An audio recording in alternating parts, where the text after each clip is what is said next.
Hi, Megan from Shaler Honda here. I'm here to talk to you about the different drive modes in the 2023 CR-V Sport Touring Hybrid.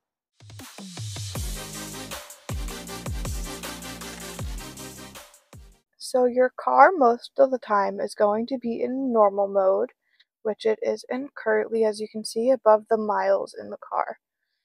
That is just going to give you a regular drive feel, regular horsepower, and just have the car run as normal.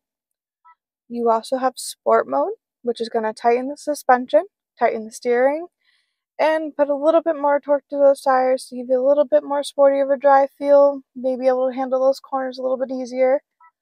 And then eco mode, if you wanted to save on gas.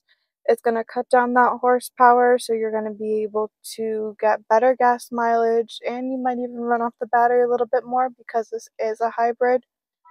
And then snow mode is going to put some more traction to those tires. I would say use it only in a couple inches of snow. Otherwise, you probably won't need it very much at all.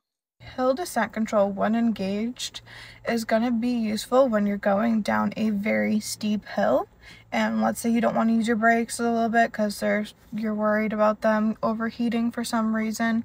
This is going to downshift the engine so the engine can slow itself down going down that steep hill rather than you using your brakes.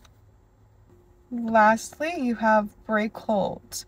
So once you come to a stop, let's say at a red light or a drive-through line, you can take your foot off of the brake and the car will stay completely stopped for you until you hit the gas. So it's a lovely feature, especially if you're in traffic and your foot's getting fatigued. You can just have the car stopped and not worry about pressing down on any of the pedals.